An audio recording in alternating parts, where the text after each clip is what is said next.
आ जाओ। आज हमें हमारा चल रहा था मेवाड़ का इतिहास। मेवाड़ के इतिहास को दोबारा मैं रिपीट मार देता हूं, कोई नया बंदा है तो उसके लिए हम आज रिपीट मारेंगे। हमारा राजस्थान चल रहा है, इंडियन हिस्ट्री के 2-3 टॉपिक अपलोड होंगे, फिर कुछ टॉपिक लाइव चलेंगे इसके बाद में, ठीक है। अभी सिर्फ एक क्लास राजस्थान हिस्ट्री की। वाह में पर चलो, गुहिल वंश का संस्थापक था गुहिलादित्य। गुहिलादित्य के बाद में हमने पढ़ा बप्पा रावल को। बप्पा रावल के बाद में पढ़ा था अलहटिया आलू रावल को, अलहटिया आलू रावल। फिर बीच में आ जाता है रण सिंह, फिर है समर सिंह, फिर है जेतर सिंह, सॉरी समर सिंह से पहले है जेतर सिंह, फिर है समर सिंह, और समर सिंह के बाद में है रतन सिंह। आन चीजा नॉर्मल ना लियो, आजकल ये एग्जाम जो किए बा राजांग कर्म को प्रश्न पूछने लागी क्या इंग बाद में पुणो इंग बाद में पुणो हमने जय गुरुदेव जय गुरुदेव गुरुदेव त्राहिमाम त्राहिमाम बोलकर वसुंधरा, काला रंग आपके ऊपर बहुत अच्छा लगता है। अच्छा, काला सूट पावे काले रंग ते, दूर दूर जाओ मेरे काले रंग ते। अच्छा ठीक है, गुड इवनिंग। तो आज का अंगक्रम भी थोड़ा सा ध्यान रख लिया, तो मैं दोबारा रिपीट मार दूं 2 मिनट में, जिनको नहीं पढ़ा है। गुहिल वंश का संस्थापक गुहिलादित्य, शिलादित्य का बेटा फिर बप्पा रावल है। गुहिल वंश का वास्तविक संस्थापक इसे कालभोज भी कहा जाता है। रणकपुर प्रशस्ति में दोनों को अलग अलग बताया गया है। बप्पा रावल ने हरित ऋषि की सेवा की, एकलिंग जी का मंदिर बनवाया। एकलिंग नाथ जी का मेला बढ़ता है, कब बढ़ता है? फाल्गुन अभी आएगा। सर अकबर है कितनी पत्नी बताना रहा हूं मैं, कितनी पत्नी, नाड़ो मोड़ो हो गए पत्नियां हो। तो इसके बाद में अगर बात करें, बप्पा रावल ने सोने का सिक्का चलाया, एक सिक्के का वजन 115 ग्राम था, ठीक है। उसके बाद अल्लट या आलू रावल, इसके समय नौकरशाही प्रथा की शुरुआत हुई और अल्लट ने राजधानी आहड़ को बनाई और हुन राजकुमारी से विवाह किया। फिर रण सिंह के समय गुहिल 2 शाखाओं में बंट गए, एक रावल शाखा एक राणा शाखा, ठीक है। रावल शाखा खेम सिंह के नेतृत्व में, और राणा शाखा का जो संस्थापक राहब था, जो सिसोदा ठिकाने चले गए, सिसोदिया वंश की स्थापना की। फिर समर सिंह है, ये पृथ्वीराज चौहान के समकालीन था, तराइन के युद्ध में मारा गया। और आज जो नया शासक आया है वो है रतन सिंह, रावल रतन सिंह। रावल शाखा का अंतिम राजा रावल रतन सिंह।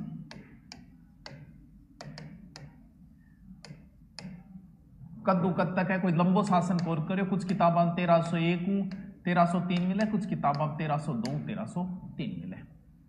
योग शुरू कर रहा हूं आपका। सर योगा शुरू कर रहा हूं, योगा शुरू कर ले। तबीयत पानी सब बढ़िया है गुरुदेव, आपकी बताओ।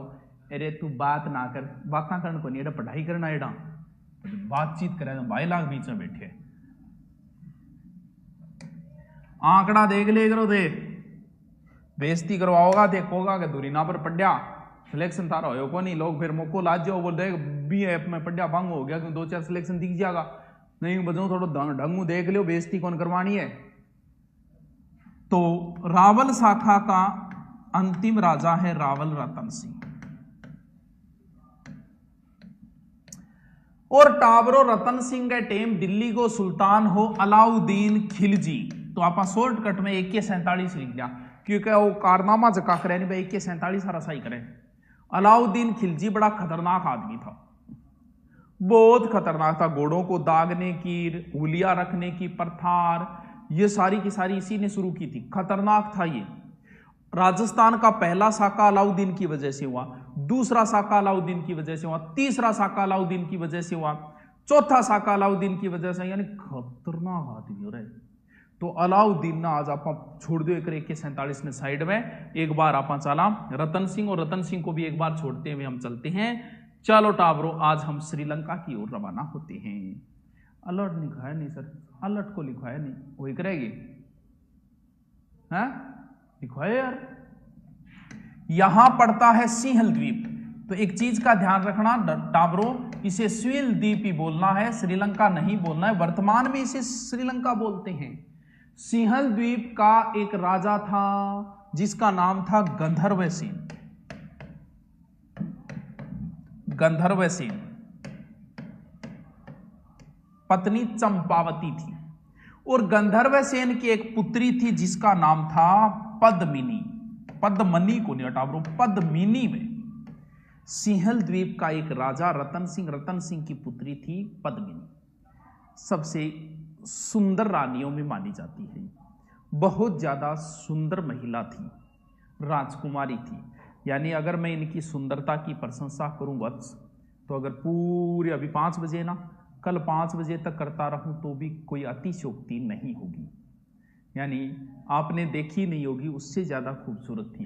यानी इतनी खूबसूरत थी कि कई बार जैसे लड़का खूबसूरत लड़की को देख के हथियार डाल देता है कि यार अपने से तो नहीं सेटिंग होगी, इतनी सुंदर थी। तो पद्मिनी जो है वो भारतीय नारियों में सबसे सुंदर नारियों में मानी जाती है। तो कहते हैं पद्मिनी के पास एक तोता था जिसका नाम था हीराम। ये मानव की तरह बोलने वाला तोता था, मानव की हूबहू नकल करने वाला तोता था। अलर्ट कौन लिखा है यहाँ? थोड़ी है सर, शक्ति कुमार नहीं करवाया, गट कौन करवाए वो? इंडियन हिस्ट्री जो है अब कुछ क्लास एक बार रुकेगी, 2 टॉपिक अपलोड होंगे, उसके बाद शुरू करेंगे। हाँ, अभी इंडियन हिस्ट्री का एक टॉपिक, 1-2 टॉपिक रमाकांत जी करवाते हैं, पहले वो करवाएंगे। संदीप वर्मा, हाँ आपकी हैंड राइटिंग बहुत अच्छी है, पढ़ ले हैंड राइटिंग। टाबरो होयो के एक दिन ई तोता के पीछे कोई बिलड़ी होगी तो तोतो बठू जान बचा के भाजो कैटू और सीधो पहुंच गयो गागरोन दुर्ग। गागरोन दुर्ग में ये तोता किसी शिकारी के हाथ लगा और शिकारी ने अच्छा तोता समझ के रतन सिंह को गिफ्ट कर दिया। बढ़िया चीज है, राजा महाराजा को गिफ्ट की जाती थी, हाँ तो गिफ्ट कर दिया। अब क्या हुआ, रतन सिंह की एक पत्नी थी नागमती। जब रतन सिंह सिंहल द्वीप जाएगा तब नागमती का वियोग शुरू होगा। नागमती एक दिन बन ठन के कहते हैं कि तोते के सामने आके बोली कि बता रहे तोता किसी के लागू? तो बोलो किसी के लागे आंग मा तू घनी सुनी है, पर मेरी जीती सुनी देखेड़ी बिंग आगे तू किमी को नहीं है, पानी भराए तो आने देखो जानवर है न्यू ही करे। चली गई बातों। इंगे बाद में रतन सिंह जो को है बन पूछो कि भाई के बात बताए तू? तेरे क्या आवाज कम है, बार सुन ले तू, बार सुन। हमें सर आवाज बढ़ाओ, आवाज और के लो तो है आवाज, तेरे मोबाइल की बड़ा, मोबाइल ही कम है। हाँ तो टाबरो, अरे अब इंगी बहुत सारी दंत कहानियां आवे, ले कहानी बहुत आवे, मैं जिसकी कहानी बता रही हूं पद्मावत ग्रंथ की बता रही हूं। पद्मावत ग्रंथ जो है वो मलिक मोहम्मद जायसी ने 1540 में लिखा था। बाद में इस कहानी के ऊपर, यानी पद्मिनी की कहानी तो फरिश्ता ने भी लिखी है, पद्मिनी की कहानी तो टोड ने भी लिखी है। तो अलग अलग इतिहासकार जो है वो थोड़ी कॉपी न करके और थोड़ी भिन्न करता रहता है, तो आपने कोई पढ़ी वो हो सकता है। तो फिर रतन सिंह पूछो भाई तेरी कितनी सुनी देखेड़ी यार? तेरी कितनी सुनी देखेड़ी? मनोज सारावत, तू रहने दे ईशा प्रश्न पूछना, मन बावड़ो समझ रहा के मैं उत्तर बताऊंगा तने। हाँ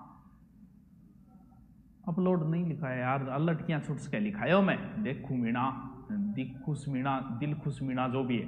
हाँ तो बोलियो रे यार रतन सिंह पूछी ना तू, गजब भाई साहब क्या लग रहे हो, शानदार। कुछ नहीं है, रानी यहां से दक्षिण साइड में पड़ता है सिंहल द्वीप, उसका एक राजा है गंधर्व सेन और उसकी एक रानी है पद्मिनी। सच कहूं यार तेरे लायक है, तू भी चित्तौड़ का राजा है, तेरे लायक है वो। चल मेरे साथ पर्सनली जानकारी है, तेरी मुलाकात करवाता हूं। कहते हैं कि रतन सिंह ने उसकी प्रशंसा सुन के तोते से पद्मिनी की और जोगी का भेष धारण करके और सीधा यहां पहुंचे, यहां से नाविक से सेटिंग करके सीधे सिंहल द्वीप वाह पहुंच गए। कितना टाइम लगता है यार, ये रात सिंहल द्वीप भी। हनुमान जी एक रात में श्रीलंका अरे संजीवन बूटी लेके वापस चला गया, फिर कितनी दूर है श्रीलंका, जा लिया।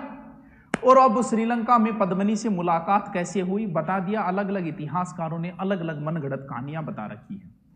तो ये मान लो कि कहानी जो है अपन सीधी मुलाकात करा देते हैं ना। कहते हैं कि गंधर्व सेन ने एक प्रतियोगिता रख रखी, बोली इस प्रतियोगिता में जो जीतेगा उसके साथ मेरी पुत्री का विवाह कर दूंगा। रतन सिंह जीत गए, पुत्री से विवाह कर लिया। वाह क्या बात है। अब कुछ दिन रतन सिंह वही रहा, तब नागमती का वियोग शुरू हुआ। नागमती ने एक पक्षी के माध्यम से संदेश पुगाया कि महाराज आओ थे, चित्तौड़ में आओ थे, भूल ही क्या मानतो। हाँ तो बतावे महाराज गए याद आयो, कह रहे आपा तो राजा। तब बताते हैं कि पद्मिनी को लेके ये वापस आ गया, कहां? चित्तौड़ में रतन सिंह। यहीं पर कहते हैं कि एक व्यक्ति था राघव चेतन। राघव चेतन बहुत एक्सपर्ट आदमी था, इतनी कला थी कि इसने अमावस्या के दिन भी चांद दिखा दिया। तांत्रिक विद्या का खतरनाक जानकार भाई साहब। इस बंदे ने क्या किया, BANDA बंदा, BANDA बंदी, बंदी नहीं बंदा, ठीक है। इस बंदे ने कहते हैं कि कोशिश की पद्मिनी को प्राप्त करने की तांत्रिक विद्या से। रतन सिंह को पता चल गया, तो रतन सिंह ने इसको बुलाया, बोल निकलो यहां से दरबार से। तब कहते हैं राघव चेतन जो है वो ये कसम खा के निकला कि मैं सब कुछ नष्ट कर दूंगा, सर्वनाश करवा दूंगा मैं, और यहां से कसम खा के निकला सीधा अलाउद्दीन के पास।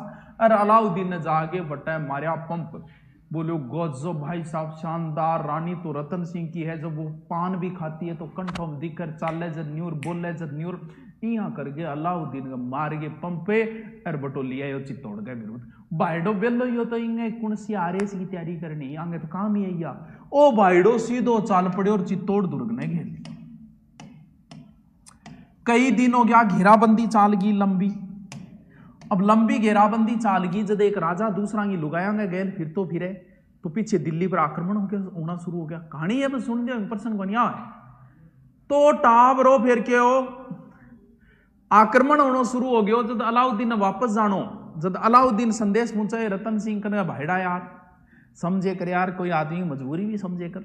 आयन कितना दिन हो गया, 6-7 महीना हो गया, लगभग 8 महीने। इस पद्मावत में तो 8 साल की घेराबंदी लिख रखी है, लेकिन लगभग 6 महीने घेराबंदी रही थी। फरवरी में आया था, अगस्त आ गई तो घेराबंदी। बोले यार रतन सिंह सगड़ा मूड खराब कर रहा कि मेरा आवाज कोई कह पद्मनी बहुत सुंदर है, बहुत सुंदर है, बस एक कर मन पद्मनी दिखा दे, मैं देख के पाछो चले जाऊं, तेरी सौगंध देख के पाछो जाऊं। बिया अलाउद्दीन को प्लान हुई तो रतन सिंह बोले तन्नेर मैं दिखाऊं, भूल ही जाई ये चीज ने। तो जद पद्मनी बोली के बात है छाणो, देख के जाए जद इमा के नुकसान है, नहीं तो लड़ाई वैगी, लोग मारा जागा, सैनिक मारा जागा, वो तो बड़ो सस्तो सौदो है। बोलो ना बोड़ी तू बोड़ी है तन बेरो को नहीं बात को। आपने समाज में और महिला जकी है बा खुले मुंह दूसरा आदमी के सामने को नहीं आवे, बोल कोई बात नहीं सामने को नहीं आवा, कोई और तरकीब गणी है, वो देख भी ले सामने भी नहीं आवा, इसो काम कर लिया।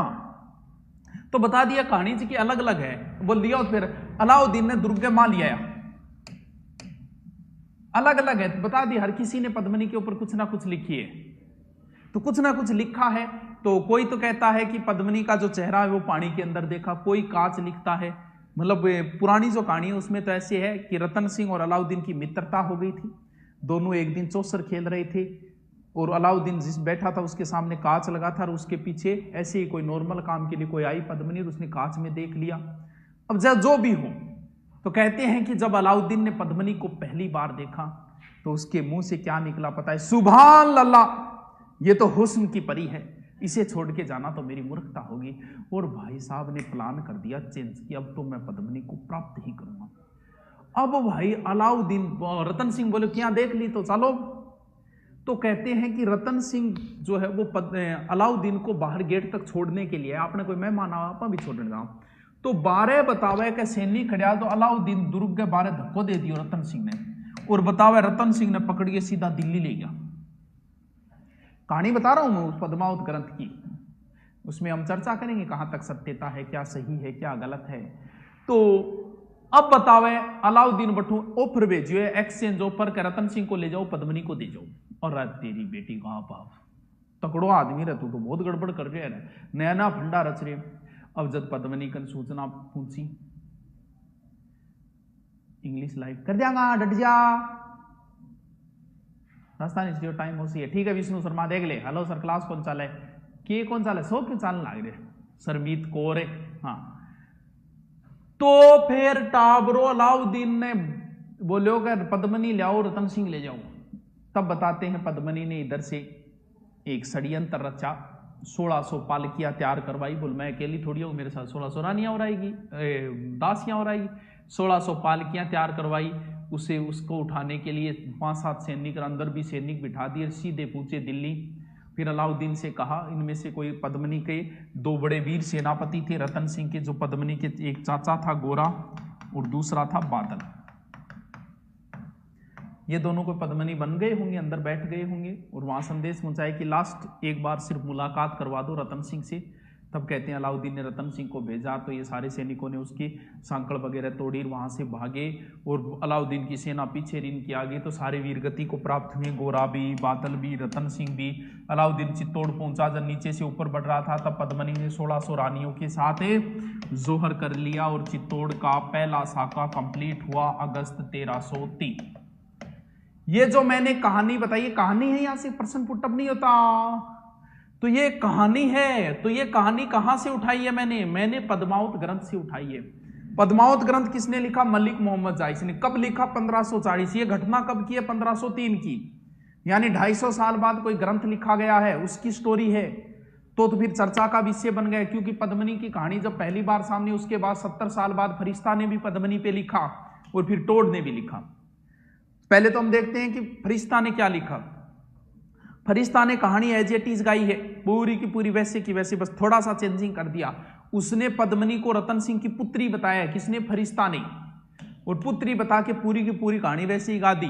बोला अलाउद्दीन ने पद्मिनी को प्राप्त करने के लिए आक्रमण किया, फिर रतन सिंह को ले गया, बोल तेरी पद्मिनी को लाओ, रतन सिंह को ले जाओ, और वो पूरी की पूरी कहानी एज इट इज, मतलब इस कहानी का सोर्स भी उसने यहीं से उठाया, बस स्टोरी में थोड़ी सी चेंजिंग कर दी।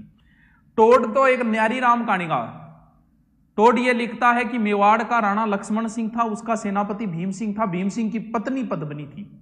भाई यार तू कौन सी दुनिया में जी है, तेरी कहानी ही न्यारी है। जबकि लक्ष्मण सिंह तो सिसोदा ठिकाने का ठाकुर था। लक्ष्मण सिंह व उसके 7 पुत्र चित्तौड़ की रक्षा करते हुए मारे गए थे, और उसी लक्ष्मण सिंह का पोता हमीर है जो सिसोदिया राजवंश की नींव रखेगा। तो ये एक न्यारी राम कहानी का भाई। तो राजस्थान का बजट करवा दो। बजट में किए यार, किए मीरा मार, तारानगर में जरूर 2-4 चीज मिली है। सर कल्चर की क्लास लेते हैं क्या? ऐसा ही कि स्टूडेंट लाइव वाली आती है ना कल्चर की। अब के बरस तुझे धरती की रानी धर देंगे। गायकार क्यों मनाता हूं? अब पढ़ाई और काम छोड़िए, मैं बढ़िया गायकार बनने ही सोच रहा हूं, स्कोप ज्यादा है। बुरो लड़को और आ रहे होंगे तो अब ताबरो बात आए कि कहानी होगी कंप्लीट। रतन सिंह रावल शाखा होगी समाप्त, काल आओगी सिसोदिया शाखा। और अब कई टाबरा कह रहा कि मैं अलर्ट लिखा है कौन? पहले साची बताओ, लिखा है कौन? लिखा है जल्दी बताओ, बताओ बताओ। बता किसे कटे से दिन जीजा, बताओ।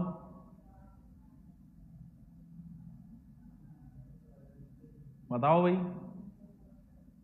सर एक शायरी सुना दो। अच्छा, आज हम उन्हें बेवफा बता कर आए। वाह, आज लिखो भाई, बाद में बताओ, लिखो। सुना दो शायरी के टाइम हो गया। और पहले बताओ गैलडो लिखे रहेगे, बाबा जाने सबके मन की बात। लिखो रतन सिंह, रावल रतन सिंह 1302 से 3। रावल शाखा अंतिम शासक, अंतिम शासक। ठीक है, हेडिंग डालो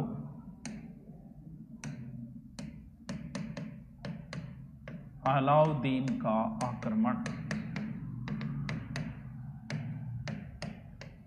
कारण। नंबर 1 साम्राज्य विस्तार, यही करके आना है। नंबर 2 चित्तौड़ का गुजरात मार्ग में होना।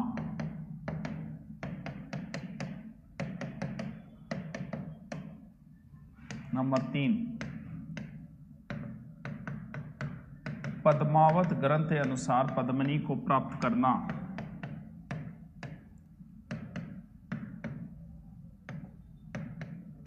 पद्मिनी को प्राप्त करना।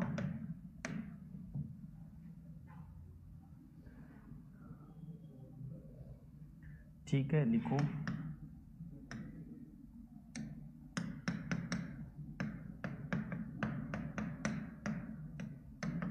चित्तौड़ का प्रथम शाखा,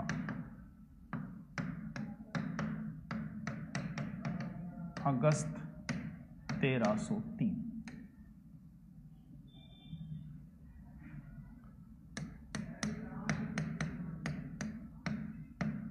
रतन सिंह नेतृत्व में केसरिया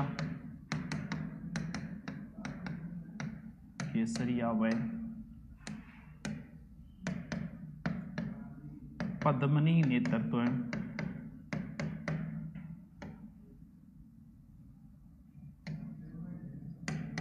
1600 रानियों ने जोहर किया।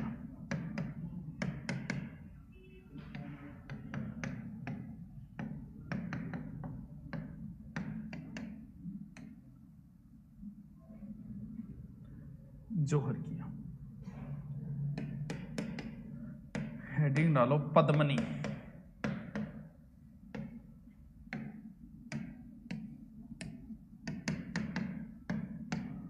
सिंह द्वीप की राजकुमारी।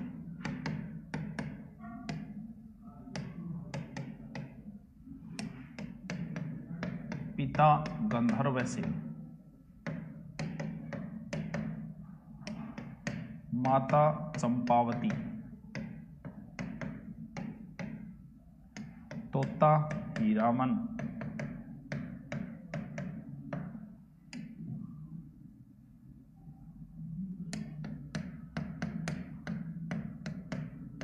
गोरा पद्मनी चाचा व बादल भाई था।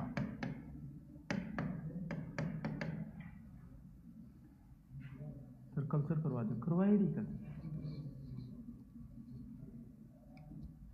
सर, पहले भी पढ़ चुकी हूं आपसे। चोखो सर मिला, चोखो पढ़ लियो और ही बहुत अच्छी बात। से भाई के करा से भाई, चल लिखो लिखो लिखो। पद्मावत 1540 में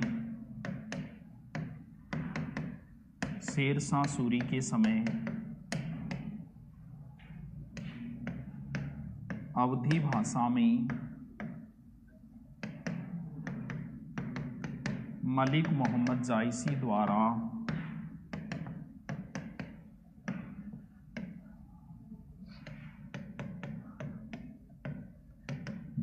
द्वारा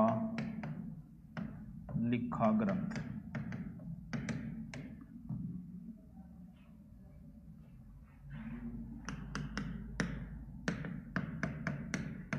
चित्तौड़ साके का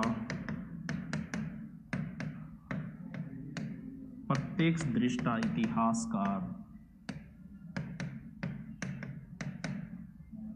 अमीर खुसरो।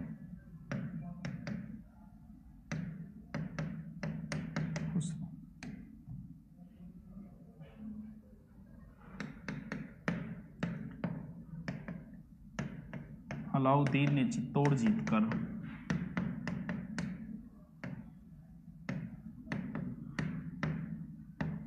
अपने पुत्र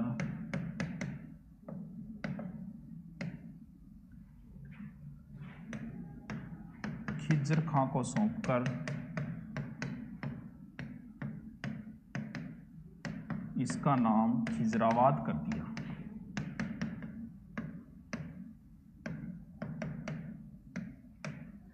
खिजराबाद कर दिया।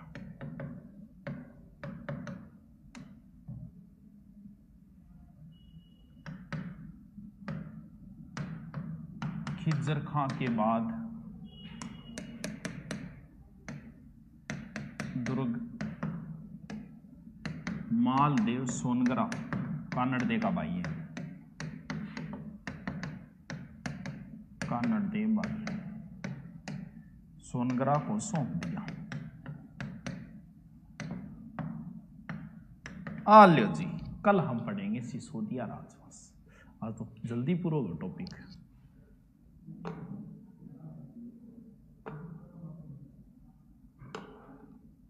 चलो टावरों, कल मिलते हैं फिर। Okay, thank you.